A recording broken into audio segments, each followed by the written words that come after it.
Buenas noches, Javier. Muchas gracias por venir a esta entrevista con nosotros.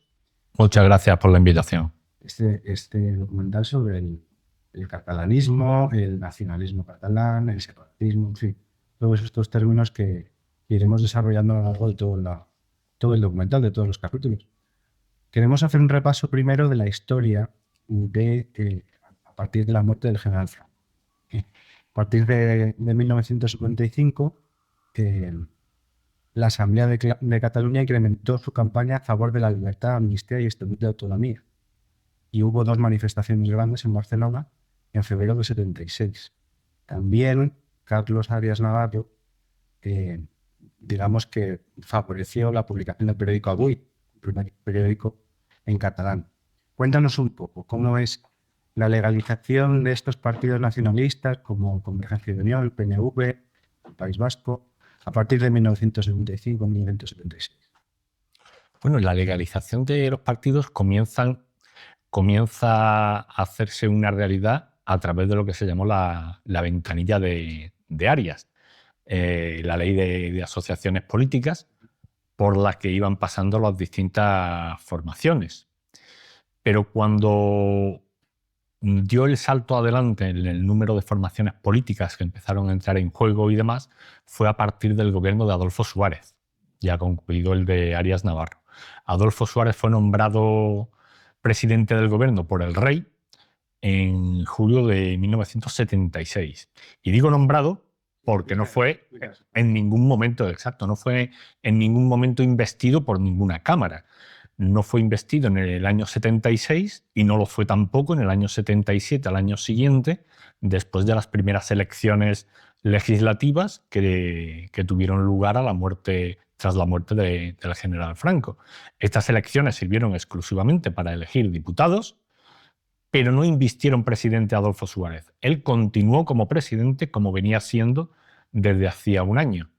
Y fue durante su presidencia cuando comenzaron ya a legalizarse más partidos, pero aún así hubo un partido nacionalista, separatista catalán, que es Esquerra Republicana de Cataluña, que no estaba legalizado aún cuando tuvieron lugar las elecciones de junio de 1977.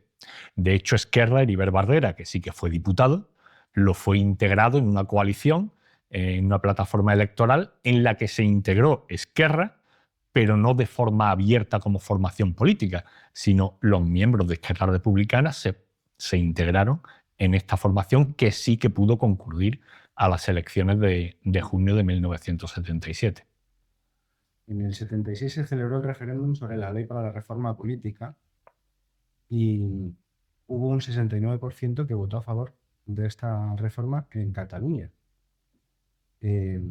Y también tenemos que tener en cuenta el contexto de agitación social después de la muerte de Franco y de los atentados de Atocha famosos.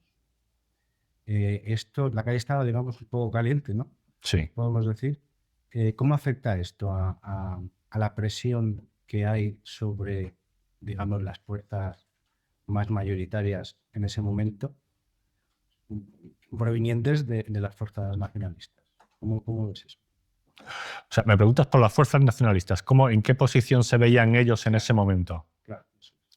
Sí, bueno, las fuerzas nacionalistas vieron, como ya veía todo el mundo, que una vez muerto el general Franco, su dictadura personalista no iba a poder continuar, eso era evidente para todos, y lo que cabía en ese momento era dilucidar cómo se iba a transformar el sistema político existente en ese momento, el statu quo existente en ese momento, cómo iba a cambiar y mediante qué mecanismos políticos se iban a realizar esos cambios.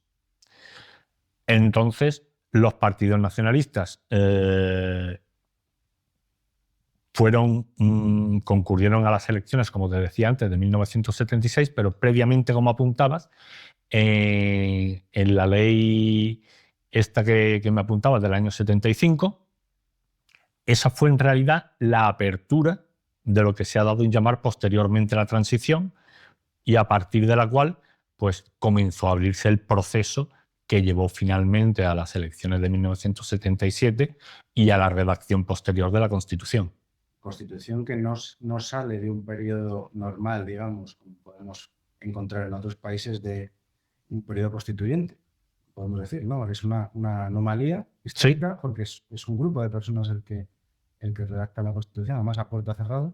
Sí. ¿Y ahí qué pasa? Porque siempre tenemos, es la noción que tengo yo, porque yo no viví esos momentos, evidentemente, y es lo que siempre nos han contado, ¿no? Es lo mejor para España era acceder, todos, etcétera, y había que darle preponderancia a los movimientos de las regiones históricas, las nacionalidades. Pero tú en tu libro, Federalismo Practique, explicas una cosa que yo jamás había escuchado, claro, y es que no es tanto que los grupos nacionalistas presionaran para introducir determinados conceptos en la Constitución, sino que igual fue el PSOE el que lo hizo, ¿no? Explícanos esto del artículo número 2 de la Constitución española, porque Sí. esto no lo sabe mucha gente, yo creo. Sí, yo creo que esto es muy interesante, que se pasa muy de puntillas al respecto. Los historiadores han pasado muy de puntillas acerca de esta cuestión. Creo que es muy interesante lo que has apuntado previamente, y es el hecho de que las Cortes que se constituyeron a partir de los comicios celebrados en junio de 1977 eran unas Cortes ordinarias. El decreto de convocatoria electoral exponía de forma diáfana que la convocatoria era para formar unas Cortes legislativas, que las elecciones eran legislativas ordinarias y no constituyentes. Una vez que se constituyó este nuevo Congreso de los Diputados, el Congreso unilateralmente decidió: nosotros que estamos aquí reunidos nos vamos a constituir en Asamblea Constituyente y vamos a redactar una Constitución, aunque nadie nos haya dado este encargo, aunque no tengamos base jurídica para realizar una Constitución. Esto se había producido en la historia anteriormente sucedió en el verano de 1789 en Francia, cuando los Estados Generales decidieron unilateralmente constituirse. El tercer estado se constituyó en Asamblea Nacional Constituyente. Y ese fue el inicio, o una de las fases iniciales de la Revolución Francesa. La cuestión del sintagma que aparece en el artículo 2 de la Constitución Española del 78, que establece que la nación española está integrada por nacionalidades y regiones, existe una tradición inveterada que nos cuenta que este sintagma fue introducido como un acto de generosidad hacia las formaciones nacionalistas catalanas y vascas especialmente. Hasta lo que en aquel momento se llamaba la minoría vasco-catalana, que constituía en aquel momento el 6% del Congreso de los Diputados. Es decir, lo que la historiografía de la transición nos dice de modo bastante agiográfico es que el 94% del Congreso de los Diputados tuvo la generosidad para, con un 6%, de afirmar que España, la nación española, estaba integrada por nacionalidades y regiones, y no por la reunión de todos sus ciudadanos, que es lo que habían venido sosteniendo las constituciones españolas desde la de 1812 de Cádiz. ¿De dónde viene esta expresión, nacionalidades y regiones en realidad? Pues yo he buceado hacia atrás en el tiempo y me he encontrado que ya en el Congreso de Suresnes del PSOE, celebrado en octubre del año 74, en Suresnes, en Francia, en las resoluciones políticas que aprobó ese Congreso, que fue en el que Felipe González y Alfonso Guerra tomaron el control del partido, se dedica una resolución específica a esta cuestión. De hecho, esta resolución se llama Resolución sobre Nacionalidades y Regiones. Y en esta resolución, que es muy breve, de apenas media docena de párrafos, con 4 puntos, se establece que el PSOE propugna una República Federal de Trabajadores para España, en la que dará derecho de autodeterminación a las nacionalidades y regiones. Esa es la primera aparición de esta expresión en las doctrinas políticas, en los documentos políticos del PSOE. En paralelo, en aquel tiempo, el Partido Comunista de España utilizaba una expresión similar para expresar lo mismo, que era que afirmaba que España era multirregional, o multinacional, perdón, que España era multinacional. Pero la expresión que tuvo éxito fue nacionalidades y regiones. Esta expresión la repite el PSOE 14 veces, ni más ni menos, que en su siguiente resolución política, la resolución política de su siguiente congreso, ya celebrado en territorio español y que tuvo lugar en diciembre del 76. Es decir, 7 meses antes de la celebración de las elecciones del 77, que son las que dan lugar a la legislatura constituyente. ¿Qué quiere decir esto? En la doctrina política del PSOE, en el momento de crearse la ponencia constitucional en las Cortes, el PSOE defendía que España estaba integrada por nacionalidades y regiones.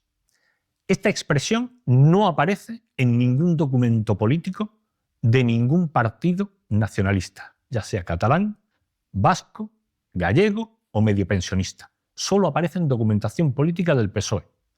Pero, oh maravilla, cuando llega el momento de la ponencia constitucional, al PSOE le correspondían proporcionalmente 2 asientos de los 7 que constituyeron la ponencia constitucional, y el PSOE, graciosamente, cedió uno de sus asientos a la minoría vasco-catalana, que lo ocupó Miquel Roca. Y Miquel Roca, sorprendentemente, propuso la utilización de esta expresión nacionalidades y regiones como descripción de qué era la nación política española, nada más y nada menos que en el primer borrador del artículo 2 de la Constitución. Esto tuvo lugar en la sesión de tarde de la primera sesión de trabajo de la ponencia constitucional, en la reunión que tuvo lugar el 25 de agosto del 77. Existe minuta manuscrita de la sesión de la mañana, pero no existe minuta manuscrita de la sesión de tarde. Sí existe la copia meconografiada, pero no la minuta manuscrita. No sabemos qué se escribió ahí. Y si se escribió, quién lo escribió y qué fue lo que escribió. El caso es que el borrador, tanto del artículo 1 como del artículo 2 de la Constitución, los primeros borradores fueron de Miquel Roca y son prácticamente los que se mantuvieron en la Constitución, con mínimos cambios en ambos casos.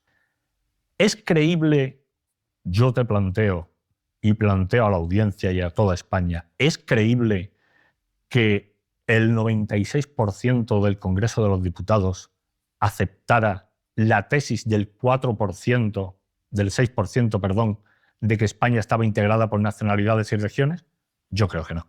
Yo creo que aquello fue, por así decir, un trabajo sucio que el PSOE le subcontrató a la minoría vasco-catalana para que colara esa expresión y que pareciera que era una demanda nacionalista que generosamente consentía el resto de las formaciones políticas presentes en la ponencia constitucional. Y lo que ganaría el PSOE con esta jugada sería, entiendo por lo que dices, iniciar una especie de proceso lento pero seguro para acabar con una república federal.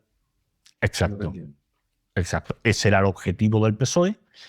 Y no solo era el objetivo del PSOE, que en aquel momento aún no lo había expresado por escrito, pero a continuación, en varios congresos que realizó el PSOE en los años subsiguientes, lo dejó por escrito el propio Partido Socialista en sus resoluciones políticas, que lo que se dio en llamar en las tertulias, en las charlas informales, el Estado de las Autonomías, era en realidad para el PSOE un instrumento para alcanzar un fin. Y ese fin era una república federal. Y claro, una república federal significa separar lo que ya está unido, porque federar es unir.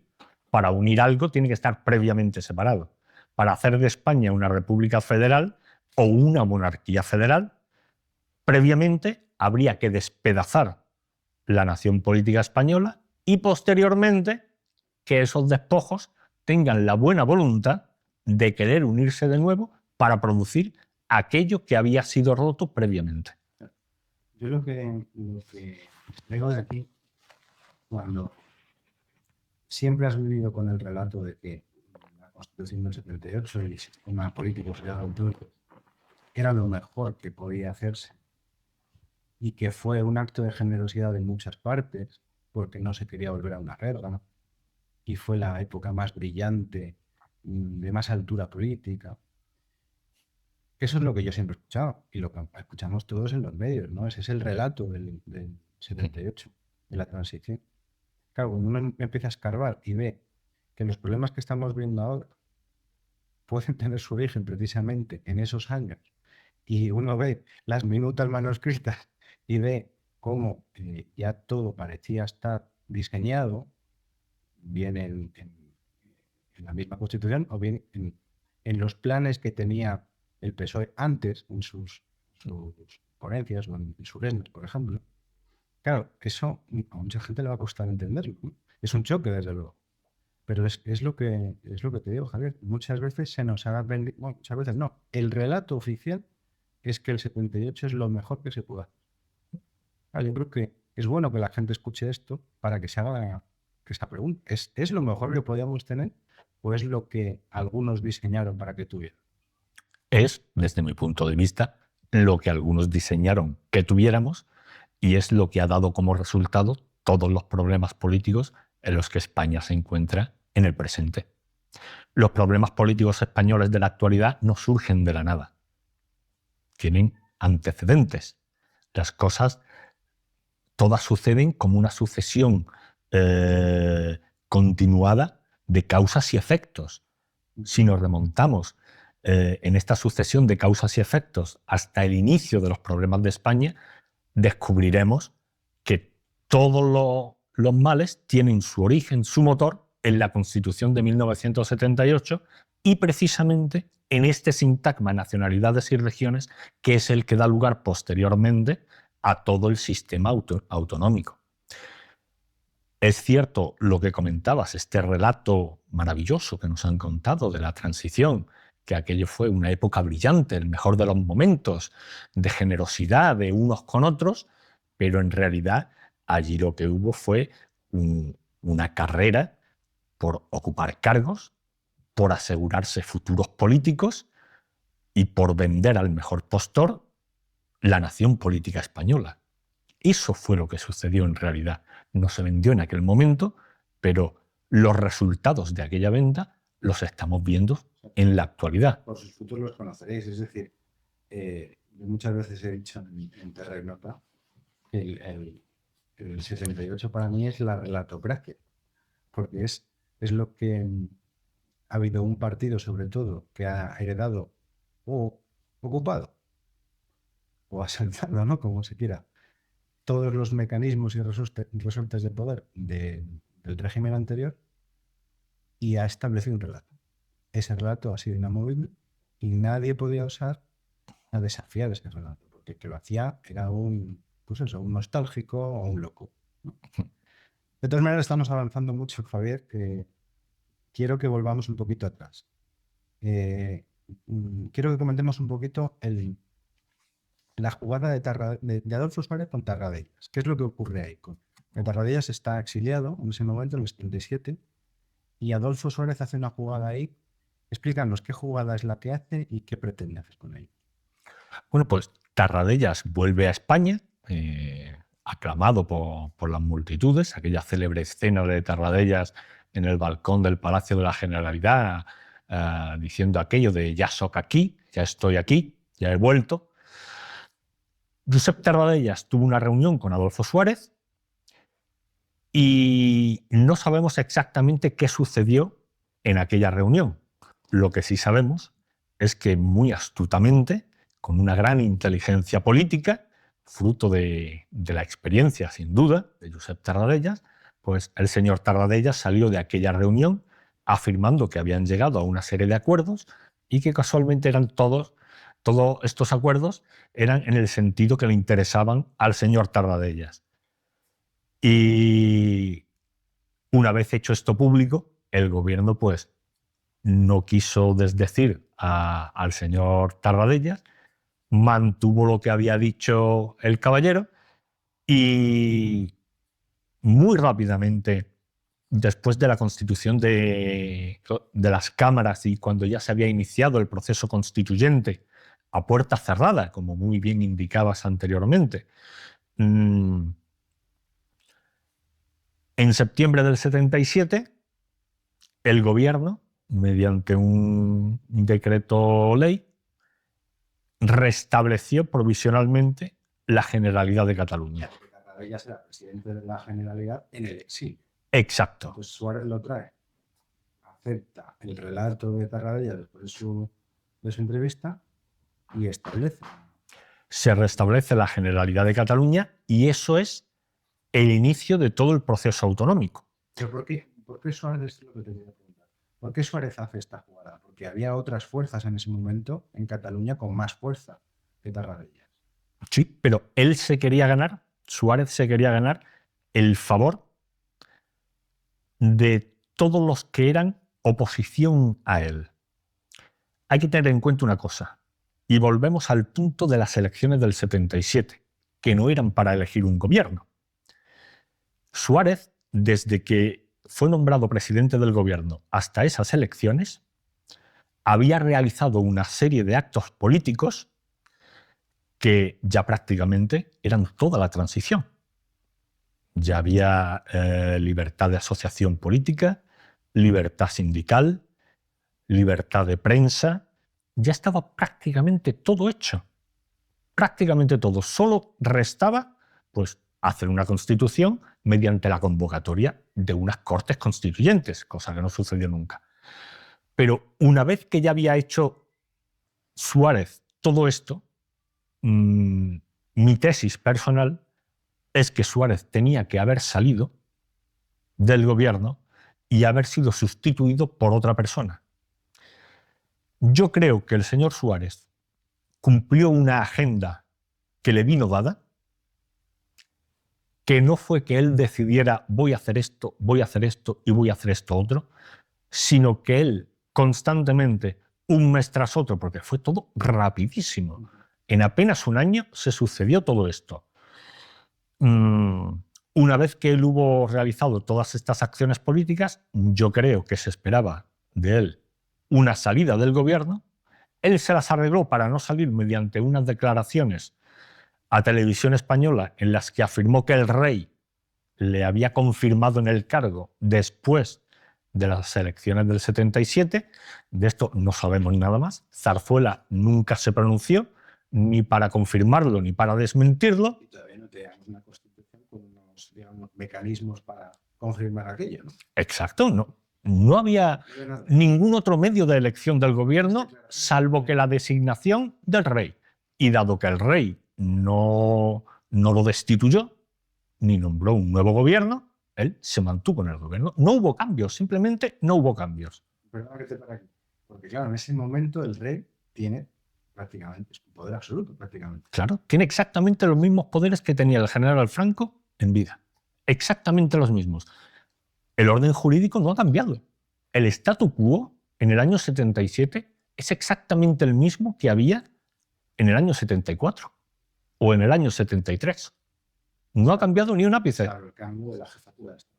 Salvo el cambio de la jefatura del Estado. Bueno, y la ley política para la reforma política de Arias, que sí que introdujo cambios, pero el orden, el statu quo esencial del sistema permanecía incólume. No se había movido una pieza. El rey era el jefe del Estado y mantenía exactamente los mismos poderes y competencias que tenía el general Franco durante la dictadura.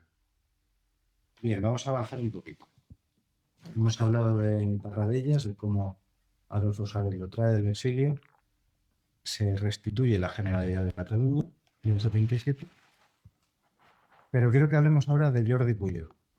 Jordi Pujol es un personaje de todos conocido, pero inicia, digamos, sus andadas aquí, ¿no?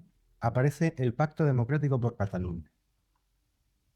Y es un catalanismo de raíz católica,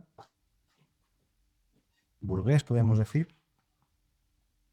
Y a partir de entonces empieza una nueva era, digamos, en la política catalana. Jordi Pujol inaugura una nueva era en la política catalana. Y a partir del 77, bueno, también está Convergencia Democrática de Cataluña, luego se une Convergencia de Unión.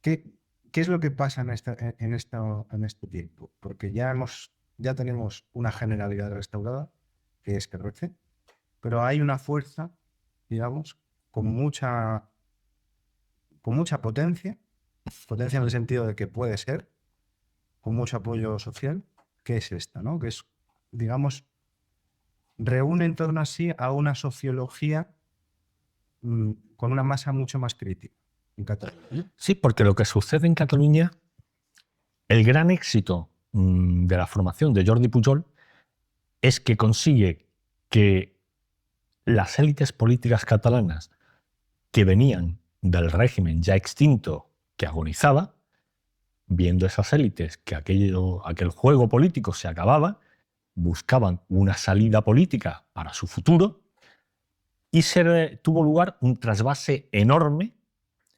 de élites políticas franquistas en Cataluña a la formación de Jordi Pujol. Evidentemente no podían ir a parar a Esquerra Republicana de Cataluña, que era un partido republicano y en aquel momento ilegal.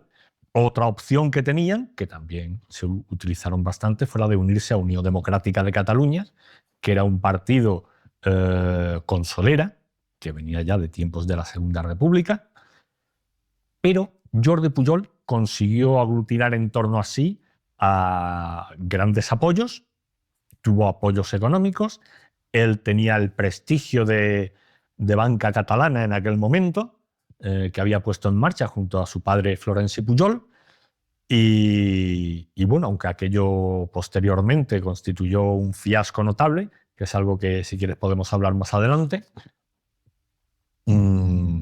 pues consiguió erigirse en una potencia política importante. Él estuvo, de hecho, en la legislatura constituyente como diputado y su voz pues, se hizo oír en el Congreso en aquel momento. Es lo que en otros países denominaríamos la oligarquía. En otros países se utiliza mucho esa palabra, en España nunca se usa, no sé por qué. Es curioso, a mí me resulta curioso. Hombre, no se usa porque, por la misma razón por la que los historiógrafos, los historiadores transicionómanos, pues claro, crean un relato fantástico de lo que fue la transición y no identifican oligarcas. Más que oligarcas, identifican santos políticos. Por eso la historiografía de la transición parece más que una historiografía, un relato geográfico. Javier, la Constitución se aprueba a través de un mecanismo que primero pasa por el Congreso y luego pasa por el Senado.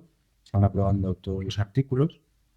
Pero una vez aprobada la Constitución hay un referéndum, el 6 de diciembre. Yo tengo entendido, porque es lo que he visto en el relato este que hemos hablado antes, que en Cataluña no gusta mucho la Constitución, pero creo que los datos son diferentes para el referéndum de la Constitución en Cataluña en esos años. ¿Cómo es esto? Sí, es algo diametralmente opuesto a lo que sucede en la actualidad. En el año 78, cuando se celebró el referéndum de ratificación del proyecto de Constitución, el 6 de diciembre del 78, el resultado en toda España y en Cataluña en particular fue de un apoyo totalmente estremecedor. Arrasó por completo los votos favorables a la Constitución, especialmente en Cataluña, donde superó en todos los casos el 91% del sí a la Constitución. ¿Por qué se produce esto? Pues yo creo que por una razón muy sencilla, que es lo que comentábamos antes, de que las élites políticas franquistas se habían trasvasado a los nuevos partidos regionalistas catalanes, especialmente al partido de Pujol y a Unión Democrática de Cataluña. Entonces, la sociedad catalana, que era quizá la región más franquista de toda España, pues apoyó de forma abrumadora la Constitución porque entendían que aquello era lo que era, la continuidad del franquismo por otros medios y por una actualización de su ordenamiento jurídico. Bien, y saltamos un año y nos vamos al 79, donde se aprueba el Estatuto catalán, el Estatuto de Autonomía de Cataluña, y al año siguiente se celebran las primeras elecciones que gana Convergencia de Unió, encabezado por Jordi Pujol. A partir de aquí, como decíamos antes, se inicia una era completamente distinta en Cataluña, bajo el mandato de Jordi Pujol. Cuéntanos un poquito en qué consistían los puntos fuertes de la ideología o del plan de políticas de Jordi Pujol para Cataluña en ese momento. Sí, pues aquello se enmarcó en un discurso que Jordi Pujol sintetizaba en la expresión fem país, hacer país.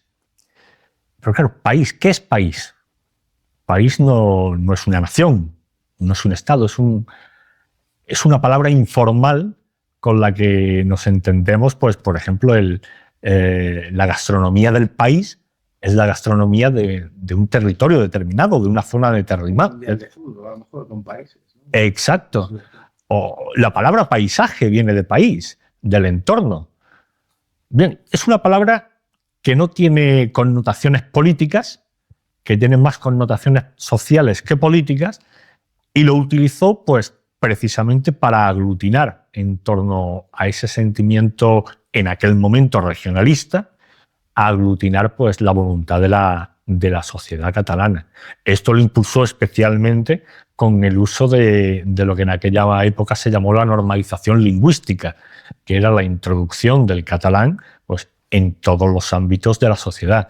Pero fue tal el exceso, los excesos que se comenzaron a cometer por parte de la administración regional catalana, que aquello dio lugar a lo que se conoció como el Manifiesto de los 2300, que era una serie de intelectuales, escritores, pues, que suscribieron un manifiesto llamando la atención respecto al hecho de que el español comenzaba a estar amenazado por la administración regional catalana, que imponía el uso del catalán con preeminencia sobre el idioma español en toda Cataluña. Es decir, que si uno mira en 2023, donde no se puede escolarizar en español en Cataluña a los niños, y que esto de dónde está, podemos ir hasta el 79, pone en marcha este plan de Fem País Pujol, que a su vez gana unas elecciones después de haber recibido ese trasvase de élites del franquismo en Cataluña, y a su vez viene también de esa generosidad, entre comillas, del 96%, ¿no? Dijimos 96% del Congreso, de las Cortes, que en un acto de generosidad se nos ha dicho que decidieron establecer ese término de nacionalidades y regiones. Es decir, podemos trazar una línea perfecta desde el inicio del problema. Sí, y esa línea continúa, por ejemplo, un hecho muy relevante es el uso de las aulas, del entorno escolar, para el adoctrinamiento no solo de los alumnos, sino también de los profesores. Se dio la circunstancia a mediados de los años 80, por ejemplo, que maestros y profesores de enseñanza secundaria de toda Cataluña fueron obligados a examinarse de catalán, y aquellos que no superaban un determinado nivel de competencia en lengua catalana eran invitados a concursar fuera de Cataluña. El gobierno catalán expulsaba a ciudadanos catalanes. Bueno, no los expulsaba, pero les pedía que se fueran. Les decía: no vayan ustedes a solicitar plaza dentro de Cataluña porque no se la vamos a dar. Concursen fuera de Cataluña.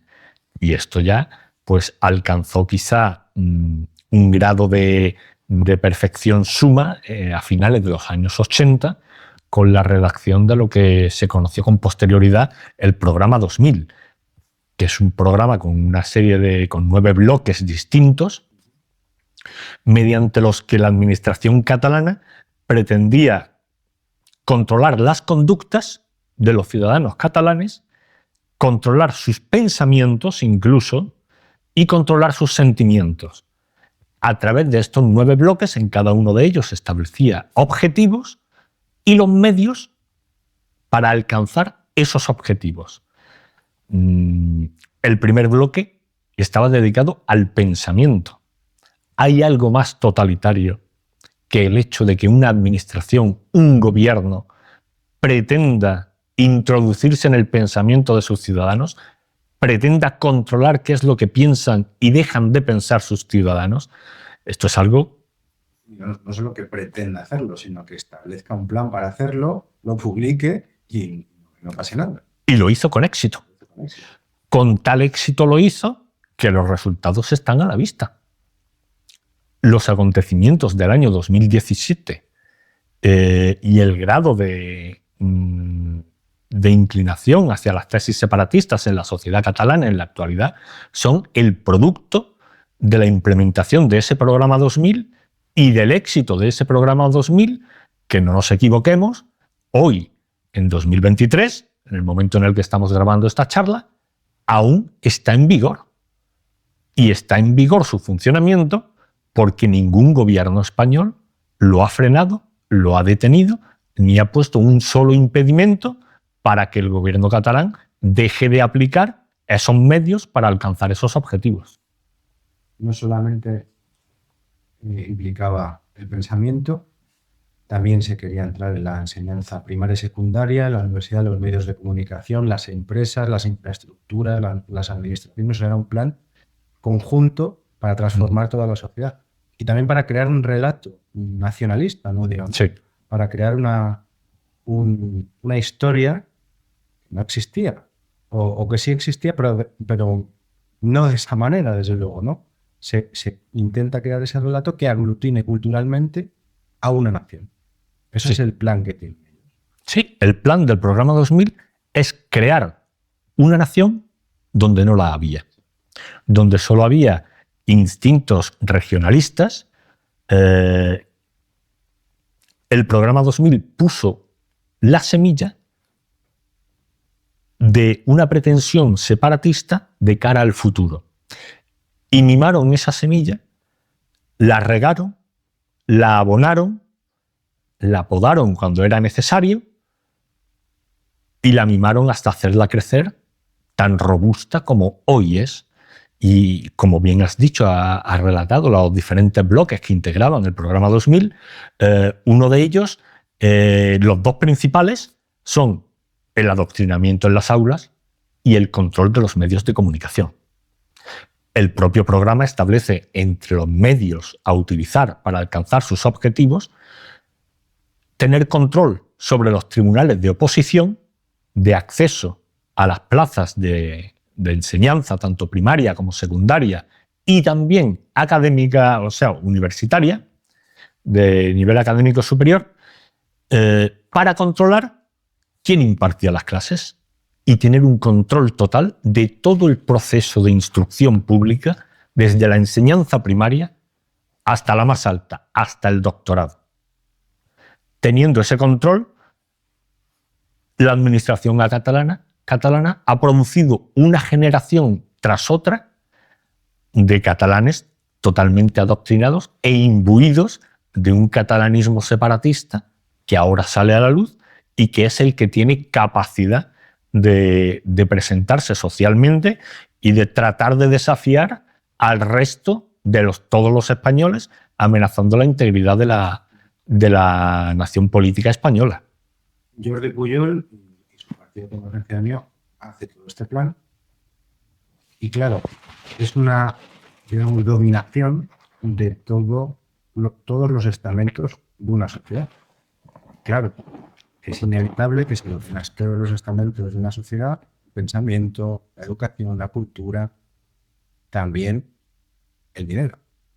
Claro. Aquí venimos con el primer escándalo de la familia Pujol, el famoso caso del 3%. Cuéntanos un poquito, que luego tendrá repercusiones más adelante, pero todavía en los 80, bueno, o ya, mejor dicho, ya en los 80 pasó mala patita. Bueno, antes del 3% está el de Banca Catalana, que efectivamente ese es el que tiene lugar en los años 80, y este salta por una pésima gestión que realizó el propio Jordi Pujol como uno de los principales directivos de Banca Catalana en los años 70, aquello no iban bien las cuentas de la entidad bancaria y empezaron a aparecer indicios de que el dinero había volado.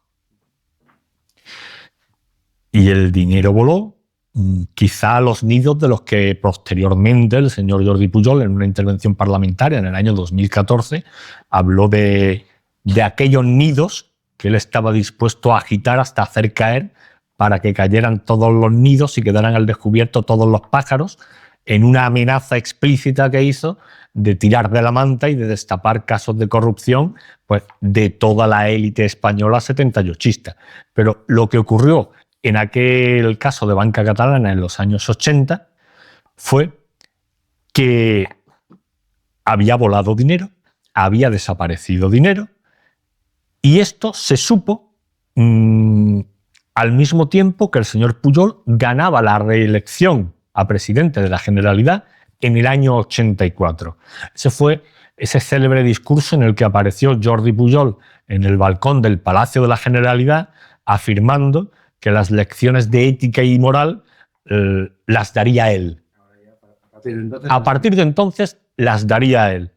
Aunque lo que sucedió es que 30 años más tarde emitió un comunicado en el que lamentó no haber tenido tiempo para haber puesto al día lo que él llamó una herencia de su padre de no se sabe cuántos miles de millones que parece ser que tiene escondidos en bancos en distintos países. Claro, esto es muy llamativo. Es decir,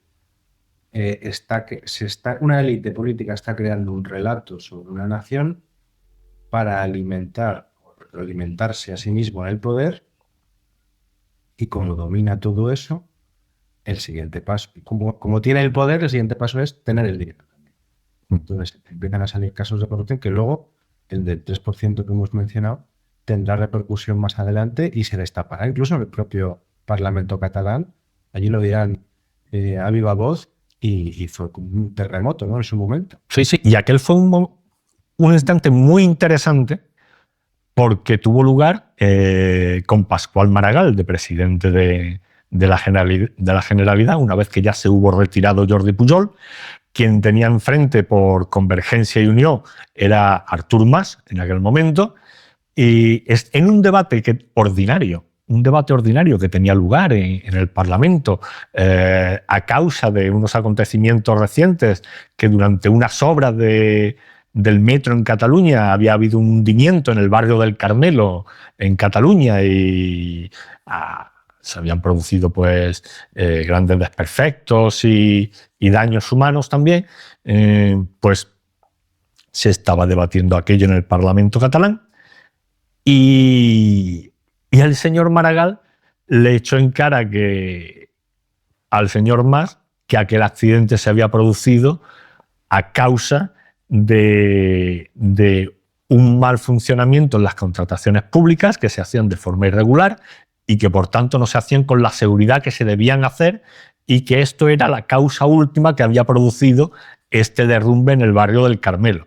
E insinuó que el partido de Pujol, o durante los gobiernos de Pujol, pues si hubieran podido llenando el bolsillo con un 3% de todas las contrataciones públicas. De inmediato Mas le interpeló exigiéndole que retirara esas palabras porque estaban a punto de empezar los trabajos de redacción de un nuevo Estatuto de Autonomía de Cataluña, y el señor Maragall de inmediato se acochinó, no sostuvo sus palabras y lo que hizo fue retirarlas para asegurarse el apoyo de Artur Mas en la redacción de este nuevo Estatuto de Autonomía.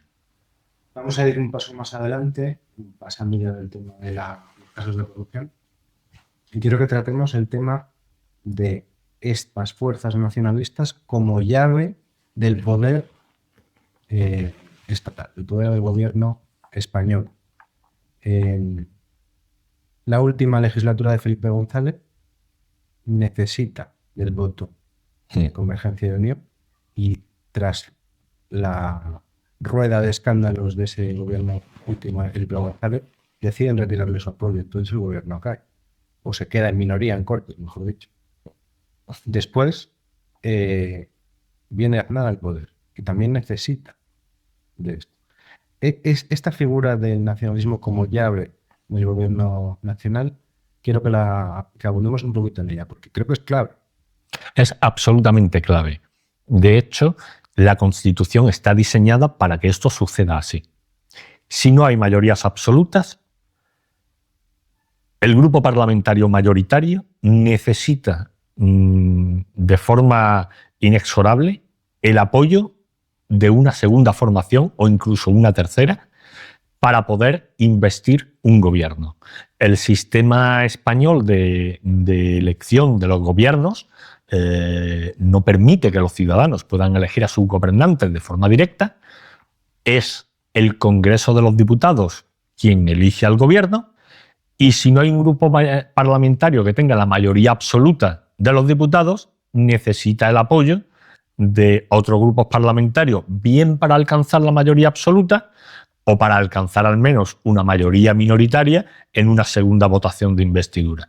Y esto es lo que dio lugar en los años 90, en el año 93, para que Felipe González pactara con Convergencia y Unió de Pujol y con el PNV de Javier Arzallus, y posteriormente para que sucediera lo mismo en el año 96, en la primera legislatura de José María Aznar, en el célebre pacto del Majestic con Jordi Pujol, cuando el señor Aznar dijo aquello de que hablaba catalán en la intimidad. Claro, que una fuerza nacionalista con este poder que hemos visto, tanto mediático, cultural, financiero, que esa fuerza sea llave para el gobierno estatal, supone un extra de poder, supone concederle un extra de poder porque puede reclamar más cosas para dar el sí. Se saben imprescindibles y aprietan, ¿no? Digamos, Claro. Lo que hace la Constitución es habilitar a esos partidos pequeños para el chantaje. Es la Constitución la que crea la capacidad de chantajear al gobierno de la nación. Esto es muy interesante porque últimamente estamos viendo cómo se intenta justificar que lo que ha ocurrido es culpa de la mala conciencia o de la mala praxis o de la mala idea, quizás, de determinados líderes políticos, ¿no? Estamos en esta situación porque fulanito es muy malo y menganito tiene una agenda oculta. Sin embargo, cuando rascamos, volvemos a lo mismo. Quien habilita a que estas personas actúen de esa manera es la norma fundamental de España. Exacto. Queremos convencernos, o alguien quiere convencer a la sociedad española, de que las acciones políticas o los resultados políticos existentes en España son el producto de la voluntad de sus gobernantes. Y esto no es así. Los gobiernos no son elegidos por voluntad, son elegidos porque existe un mecanismo que determina cuál es el medio de su elección. Si los ciudadanos pudieran elegir de forma directa a su gobierno, sería imposible que un partido separatista pudiera chantajear a ese gobierno y exigirle prebendas a ese gobierno a cambio de su apoyo para la investidura.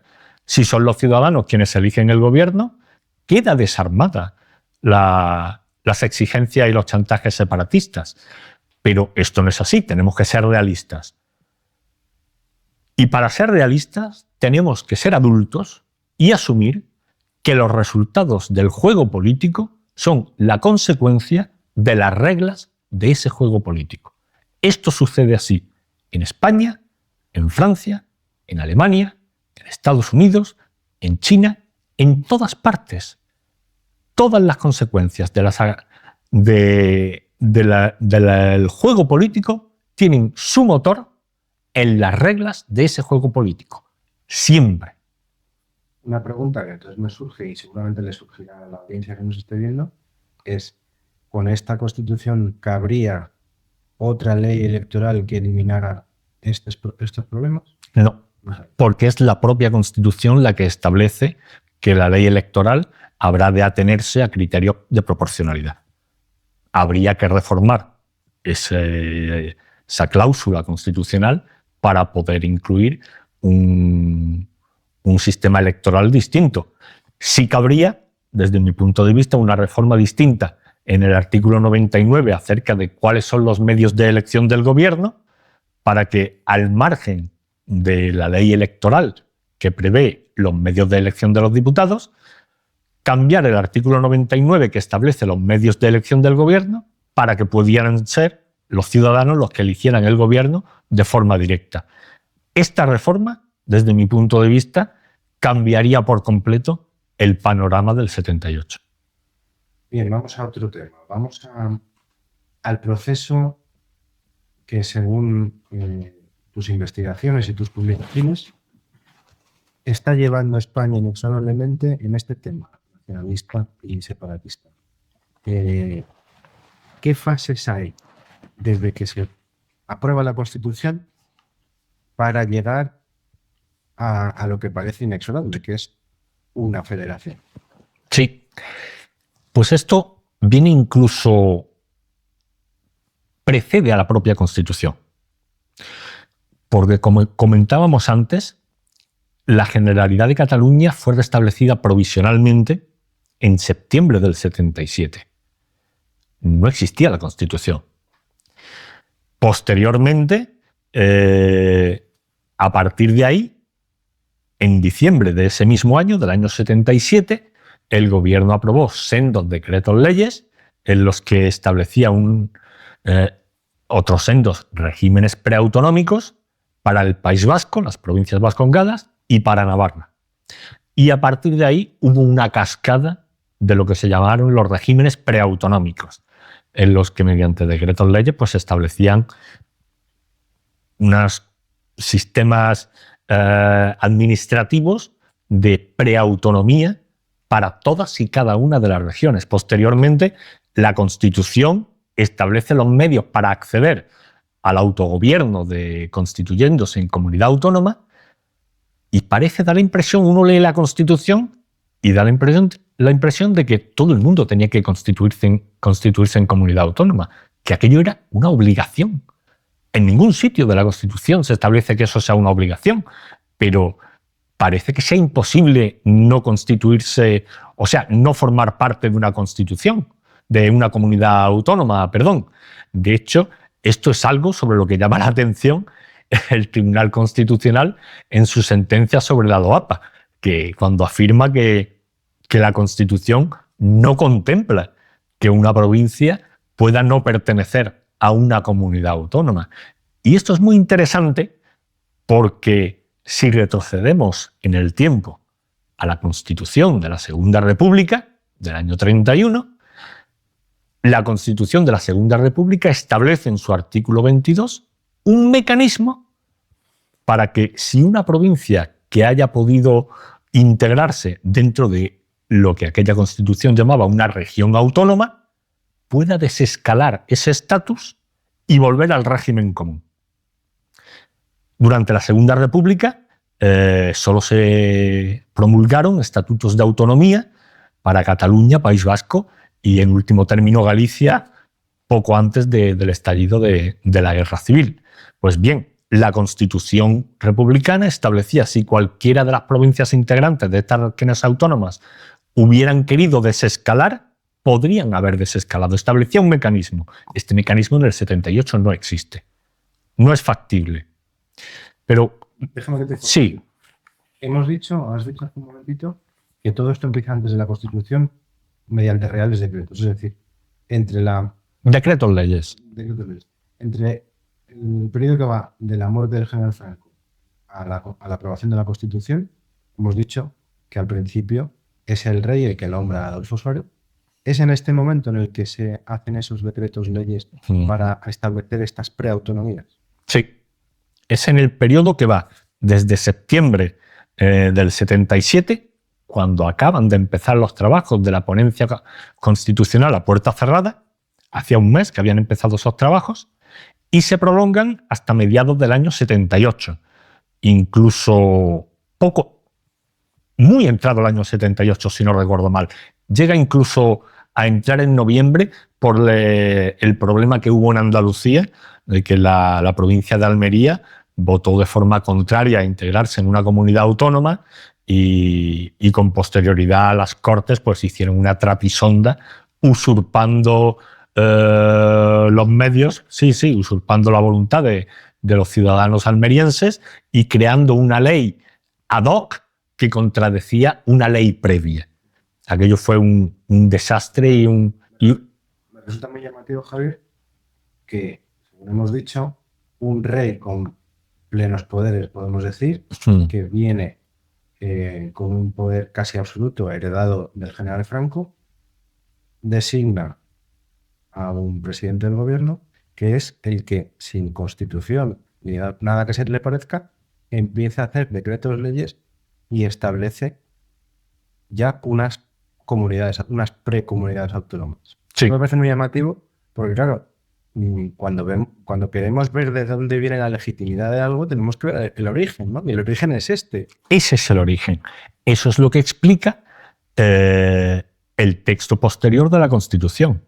Todo el sistema autonómico que establece la Constitución no lo establece de primeras, sino que lo establece para dar cabida a lo que preexistía a la Constitución. Preexistía el restablecimiento de la Generalidad de Cataluña y preexistían todos estos regímenes preautonómicos que ya estaban aprobados y en vigor.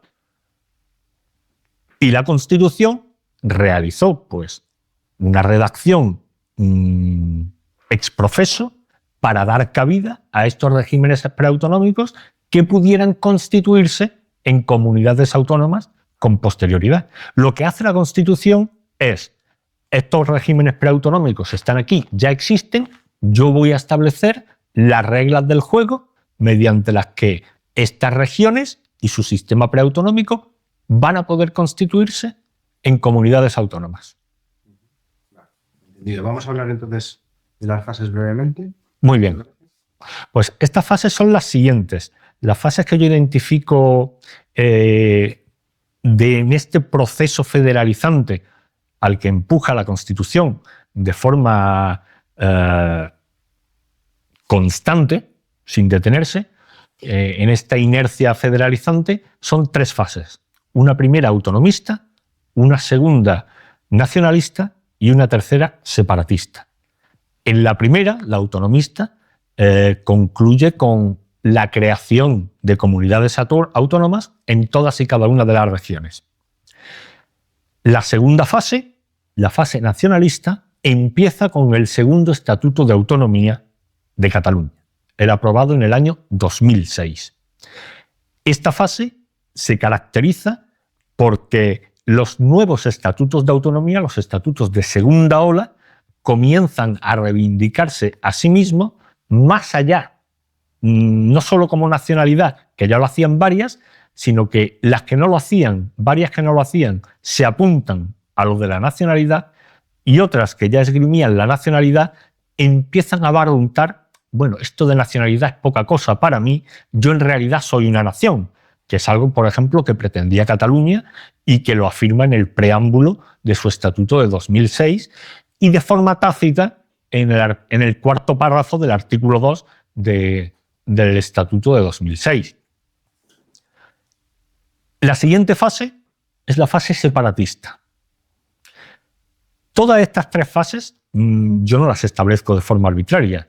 Yo sostengo que pueden ser medidas de forma objetiva, simplemente ateniéndonos al texto que van produciendo los distintos estatutos de autonomía a lo largo del tiempo, de las reformas que van haciendo y los estatutos de segunda ola, en función de cómo se califican a sí mismos o de cómo establecen de dónde viene su legitimidad. El de Cataluña, por ejemplo, es muy llamativo al respecto, porque si en el Estatuto del 79 afirmaba que su legitimidad procedía de la Constitución española, en el de 2006 no dice que proceda de la Constitución española, sino que afirma taxativamente que procede del pueblo de Cataluña, con lo que ya está empezando a dar indicios de que pretende constituirse en nación política separada del resto de España. Y el último ciclo, muy brevemente, sería el ciclo separatista, y mi tesis es que el golpe a la nación del año 2017, la rebelión de la Generalidad de septiembre y octubre de 2017, fue un ensayo del inicio de esta tercera fase del ciclo cacique. Se adelantó Cataluña, fue demasiado rápido por razones que podemos comentar más adelante, pero si las cosas van como parece que van a ir con el nuevo gobierno de Pedro Sánchez, todo apunta a que esta última fase, la separatista, vaya a comenzar de forma inmediata y extendiéndose como la pólvora por toda España. Vamos a ir ahora a la historia más reciente de Cataluña, entrados ya en los 2000. En el gobierno español, en el final de la última legislatura de Aznar, se produce un atentado que cambia no solamente el signo político de las elecciones, que son 4 días después, sino que cambia también el sentido sociológico del país y bueno, es el pistoletazo de salida de un montón de cosas que vendrán luego y cuyos resultados estamos viendo ahora, ¿no? Llega al poder José Luis Rodríguez Zapatero y quería preguntarte, Javier, si para ti Zapatero es catalizador de todo este proceso federalizante que hemos estado comentando anteriormente. Sí, no solo es catalizador, sino que yo diría que es el impulsor de que esa inercia federalizante de la Constitución, que había quedado un tanto en suspenso durante los años 80 y 90, que son de desarrollo de todo el sistema autonómico en las distintas regiones, cuando Zapatero llega a la Secretaría General del PSOE, comienza a impulsar acciones como fueron la Declaración de Santillana, la Declaración de Granada, especialmente, en la que se establecieron las primeras bases de... la Declaración de Santillana, porque la de Granada fue posterior a Zapatero, pero fue Zapatero el que comienza a impulsar de nuevo, a partir de la Declaración de Santillana, que sí es con él en la Secretaría General del PSOE, comienza a impulsar de nuevo la presencia de las tesis federalistas y federalizantes en las resoluciones políticas de los sucesivos congresos del Partido Socialista, siendo él el secretario general del partido. Y esto se vio muy claramente, en especial, cuando antes de llegar a ser presidente del gobierno, siendo todavía líder de la oposición, el señor Rodríguez Zapatero, en la campaña electoral que llevó a Joan Maragall a la presidencia de la Generalidad de Cataluña, en esa campaña fue cuando el señor Zapatero, en un mitin, afirmó con rotundidad que el Partido Socialista aprobaría en el Congreso de los Diputados el Estatuto de Autonomía de Cataluña que viniera de Barcelona, que redactaran el Parlamento catalán en Barcelona, cuando en ese momento ni tan siquiera había debate sobre un nuevo Estatuto de Autonomía. Ese debate de un nuevo estatuto lo abrió Zapatero y no solo lo abrió, sino que afirmó que estaba dispuesto a aprobar cualquier cosa, sin verla. Estaba dándole un cheque en blanco a Joan Maragall. Llega, 2 años después de su llegada a la presidencia del gobierno, llega el estatuto, el cheque en blanco. Y es un estatuto que es fundamentalmente lo que cambia con respecto al del 79. Pues cambian varias cuestiones de forma muy sustancial. En primer lugar, el borrador inicial, el estatuto, la tramitación del estatuto en las Cortes es como una ley orgánica. Las comunidades autónomas tienen iniciativa legislativa y lo que hacen es enviar al Congreso de los Diputados un proyecto de nuevo estatuto como ley orgánica, que ha sido aprobado previamente por el propio Parlamento regional. Pues esa proposición de ley que envía a Cataluña, en su artículo primero afirmaba: Cataluña es una nación. Así, categóricamente. Claro, aquello evidentemente era excesivo y durante la tramitación como proyecto, como proposición de ley orgánica del nuevo Estatuto de Cataluña, pues se fueron limando cosas y el resultado final fue que se eliminó esa afirmación del articulado, pero se mantuvo en el preámbulo. el preámbulo del estatuto sí que afirmaba que Cataluña era una nación y el artículo 2.4 introducía la insinuación de que Cataluña era una nación. No lo afirmaba explícitamente, pero sí tácitamente. Estas son dos cuestiones totalmente esenciales. Y una tercera cuestión esencial es la afirmación en su articulado también, como comentábamos antes, de que, a diferencia del Estatuto del 79, que decía que su legitimidad procedía de la Constitución, este Estatuto de 2006 afirma que su legitimidad procede del pueblo de Cataluña y se reafirma como una nacionalidad dentro de España. Este estatuto es el que marca el inicio de la nueva ola de nuevos estatutos por toda España y el que yo sostengo que es el que abre la segunda fase del ciclo cacique, la fase nacionalista.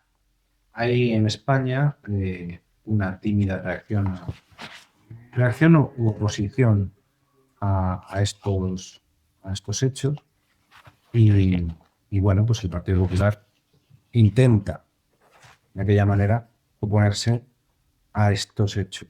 En unas declaraciones muy famosas de Zapatero a Pedro J. Ramírez en el 2016 le dice, y cito, lo que estamos haciendo es aplicar en su letra la Constitución, actualizarla, demostrando su enorme capacidad para integrar la convivencia.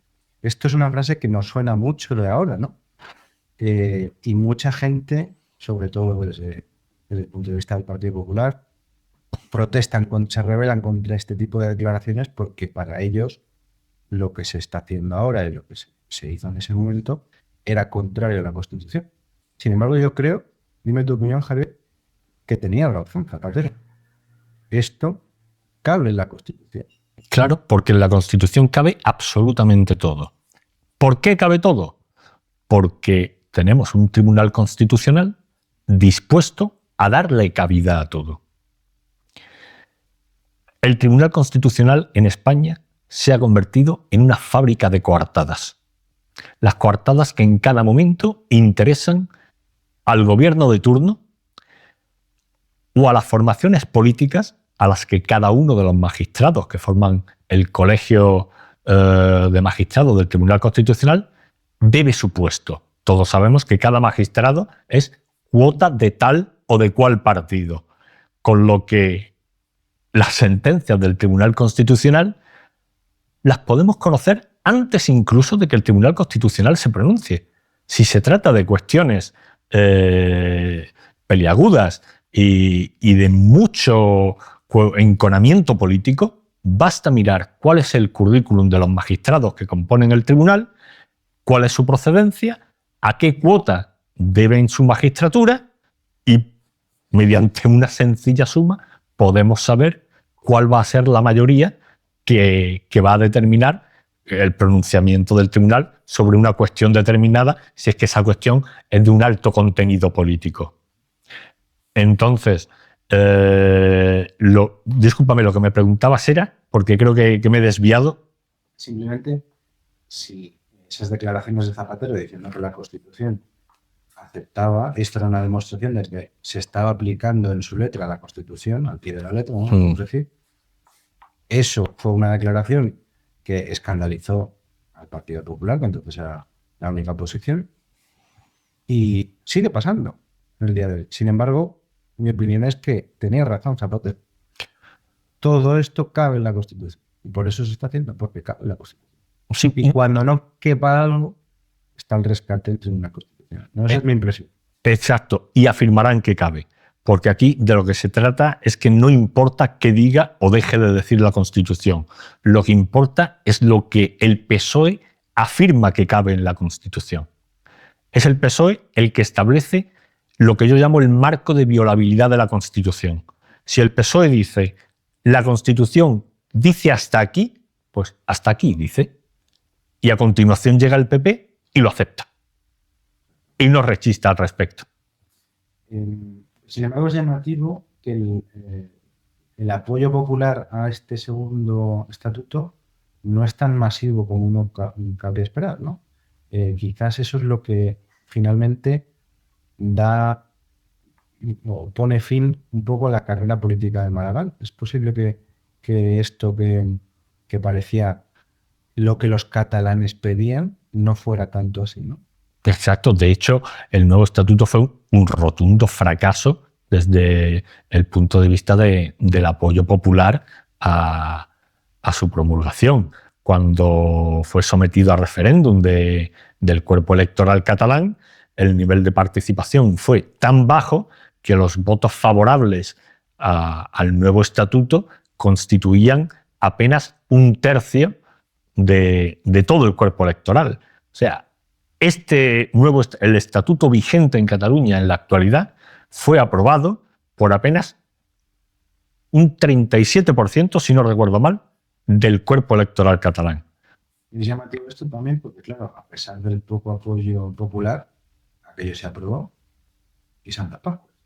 Sí, Okay. se aprobó, está vigente y es el estatuto que rige en la actualidad. Bueno, no todo el estatuto que rige en la actualidad, porque la sentencia del Tribunal Constitucional del año 2010, pues, moduló un poco el contenido del estatuto.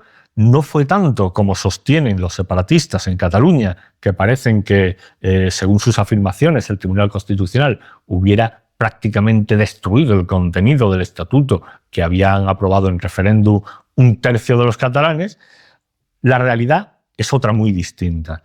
La sentencia del Tribunal Constitucional se limitó a declarar inconstitucional un único artículo, tan solo uno, que era el que creaba un Consejo Judicial catalán, es decir, un poder judicial exclusivamente catalán y que estuviera bajo el control del gobierno de la Generalidad de Cataluña. Declaró inconstitucionales partes de otros 13 artículos y fijó la interpretación de 27. Nada más. Pero no declaró inconstitucional medio estatuto o 3/4 partes del estatuto como afirma el discurso separatista. Tan solo un artículo y partes de otros 13. Y fijó la interpretación de 27. Damos un salto en el tiempo y vamos al periodo desde 2006, desde el estatuto, hasta 2010. Y tenemos el tripartito, el famoso tripartito en Cataluña, y también nace la figura de Albert Rivera de Ciudadanos. ¿Esto qué impacto tiene en la historia de este nacionalismo y la historia de la política española? Bueno, Ciudadanos nació como una contrapartida a la ausencia de encaramiento por parte del PSC a las tesis separatistas. El PSC no acababa de posicionarse y de dar la batalla frente al separatismo. Y Ciudadanos nace como respuesta a esto. No acababa en aquel momento de ser un partido de centro o un partido, como se definió con posterioridad, liberal, con lo que no era alternativa en aquel momento al Partido Popular en Cataluña, sino que se presentaba como una alternativa al PSC. Inicialmente, su capacidad de acción estaba muy limitada por el número, su fuerza parlamentaria, que era reducida, pero aquello permitió al señor Rivera pues, tener una presencia, una visibilidad a nivel nacional bastante considerable, y eso le permitió posteriormente dar el salto a la política nacional. Sí tuvo una fuerza más importante y un papel muy importante Ciudadanos, precisamente durante la rebelión de la Generalidad en el año 2017. Ahí sí. Más adelante ganaría una importancia Ciudadanos en la política nacional muy fuerte, también a raíz de un poco de la mano de Podemos, quizá a partir de 2011, ¿no? Con etcétera. Cuéntanos un poco qué es lo que ocurre, qué oposición hay cuando se produce el golpe del 17, qué oposición real hay en Cataluña a este golpe de Estado. Pues la oposición al golpe se reduce prácticamente a Ciudadanos y el PP. El PSC se oponía de palabra, pero en realidad el PSC perseguía los mismos fines que perseguían Puigdemont, pero quería utilizar otros medios. De hecho, en la tribuna de oradores del Parlamento Regional Catalán, Miquel Iceta, que era en aquel momento el jefe del PSC en el Parlamento catalán, realizó unas afirmaciones de las que podemos concluir que la pretensión del PSC era recuperar lo que él llamó los elementos, recuperar en el Estatuto de Autonomía lo que él llamó los elementos erosionados por el Tribunal Constitucional y hacerlo mediante o bien reformas de la Constitución española o bien leyes orgánicas que introdujeran o propiciaran esas reformas de la Constitución española por la puerta de atrás. ¿Qué quiere decir esto?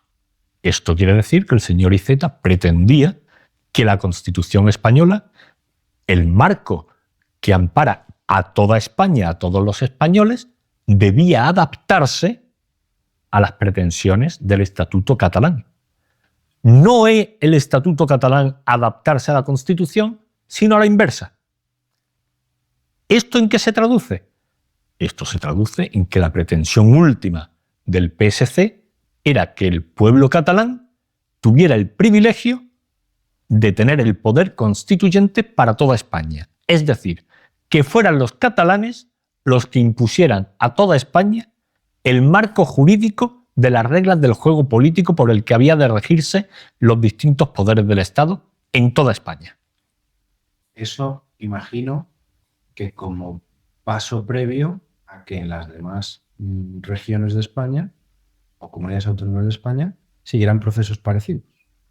Claro, si esto sucedía en Cataluña, acabaría por extenderse como la pólvora, porque en el País Vasco estaban callados pero expectantes, a la espera de qué es lo que pudiera suceder en Cataluña y cómo pudieran desarrollarse los acontecimientos.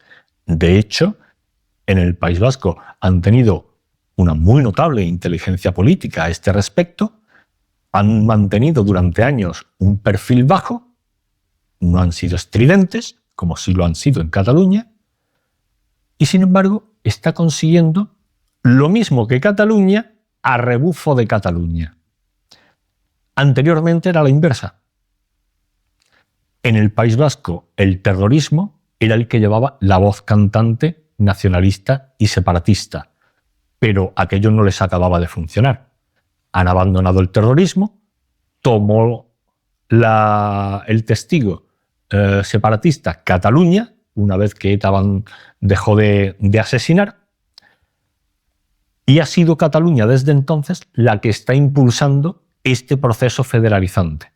El País Vasco le sigue y es evidente en la actualidad los acuerdos con los que ha llegado Pedro Sánchez con Puigdemont en Bruselas, un acuerdo de gobierno firmado, suscrito en una potencia extranjera, pero desconocemos cuál es la sustancia de los acuerdos a los que haya podido llegar con Bildu, el brazo político de ETA. Ahora está muy de actualidad la ley de amnistía. ¿Qué es lo que se amnistía en esa ley? Es decir, en el 17 se produce un golpe de Estado, hay una consulta que no fue tal, según la portavoz del gobierno en ese momento del Partido Popular, pero todos vimos cómo se produjeron esas votaciones, vimos a la policía cargar, vimos a la gente provocar muchos disturbios. ¿Qué es lo que se amnistía? ¿Qué es lo que ocurre en el 17?